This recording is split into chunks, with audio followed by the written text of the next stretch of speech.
হঠাৎ করে কি হয়ে গেল, তাড়াহুড়া করে দেখে চলে যাচ্ছি, মাঝ পথেই গাড়ি হয়ে গেল নষ্ট। আজ কি হয়ে গেল সেটাই শেয়ার করব। এখন বাজে রাত অলমোস্ট 4:30। ঢাকা শহর এখন একেবারে নীরব। এই শীতের ভিতরে এখনই চলে যেতে হবো গ্রামে। ঢাকা এসে অনেকদিন হয়ে গেল, এখন অনেক ক্লান্ত লাগতেছে, তাই আজকে রাতেই প্ল্যান করা হয়েছে, আজকে দেশে চলে যাব।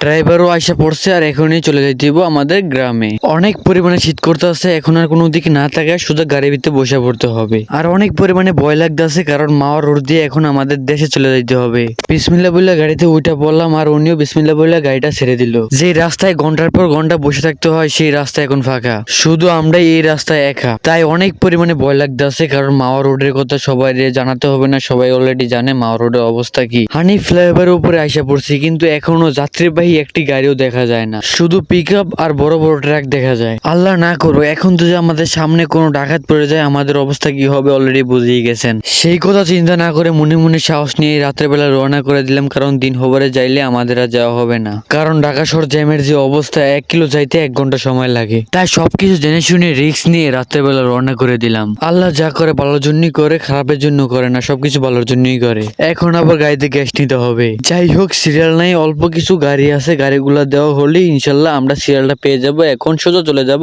গ্রামে। গাড়ি অল্প, তারপরেও কতক্ষণ গাড়িতে বসে থাকতে হয়েছে। গ্যাস নেওয়া হয়ে গেছে, এখন আমরা ছুটছি আমাদের সেই বাড়ির উদ্দেশ্যে। আর এই মানুষগুলো দেখে আমার অনেক পরিমাণে খারাপ লাগতেছে, কারণ একটু বেমিল হলেই ওনারা নিচে পড়ে যাবে। যাই হোক, সবাই এরকম রিস্ক নেবেন না, কারণ একটি ভুলের কারণে সারা জীবনের কান্না। এখন আমরা ছুটছি সৈয়দপুরের উদ্দেশ্যে, আর এখন আছি মাওয়া রোডে। মাওয়া রোডে ফুল স্পিডে গাড়ি চলছে। ফুল স্পিড বললে ভুল হবে, আমরা 80-র বেশি উড়াই নাই, কারণ এখানে 80 লেখা আছে, 80 মেনটেন করে আমরা আইছি। আল্লাহ ভালোভাবে নিলে ফুল স্পিডও গেলেও বাড়িতে যাব, 80-তে গেলেও বাড়িতে যাব। মনে একটু শান্তি লাগতেছে, কারণ অনেকগুলা যাত্রীবাহী গাড়ি দেখতে পেলাম।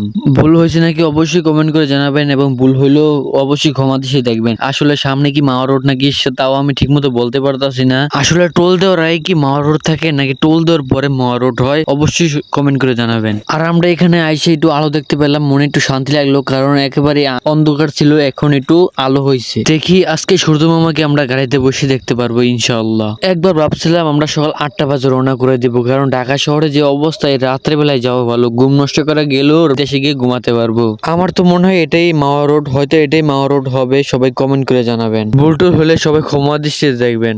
যে বয়সে ভুল হয় সেটাকে কমেন্ট করে জানাবেন, কারণ পরবর্তী ভিডিওতে যেন সেটা আর পরবর্তীতে ভুল না হয়। আমি তো অনেক বেশি খুশি, কারণ আমি এখন গ্রামে চলে যাচ্ছি। ঢাকা থাকতে থাকতে আমি হয়ে গেছি ক্লান্ত, তাই তো চলে যাচ্ছি গ্রামে। গ্রামে গিয়ে হয়ে যাব শান্ত।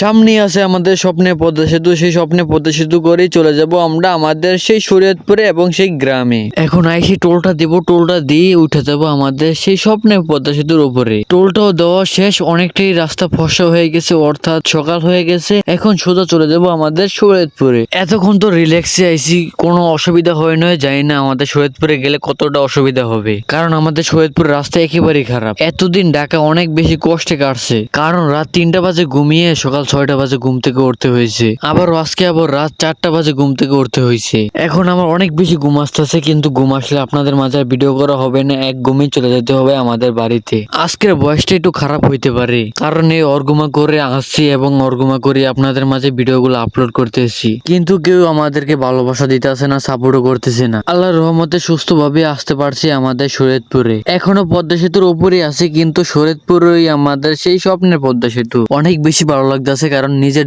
জেলা বলে কথা। আর অনেকটাই পর হয়েছে, জানি না এখনো সূর্য উঠছে কিনা, সামনে সূর্য দেখতে পাবো কিনা। সবাই দোয়া করবেন যাতে আজকে সূর্যটা যেন দেখতে পারি, কারণ অনুমানিক আমি গত 3 মাস ধরে সূর্য উদয় দেখতে পারি না। আর এই সময়টা অনেক বেশি সুন্দর ছিল, সবাই একসাথে কাজে চলে যাচ্ছে, গ্রামের কিছুটা আবহাওয়া লাগতেছে। একটু একটু সূর্য মামার আবহাওয়া দেখতেছি, দেখি সামনে কি দেখতে পারি নাকি। আলহামদুলিল্লাহ আমরা দেখতে পেলাম। সেই যে কবে সূর্য মামাকে উঠতে দেখছি মনে নেই, এই আজকে দেখতে পেলাম। আজকে অনেক বেশি সুন্দর লাগতেছে, কারণ যেরকম রাস্তা ফাঁকা তেমনি রাস্তার চারপাশে সৌন্দর্য।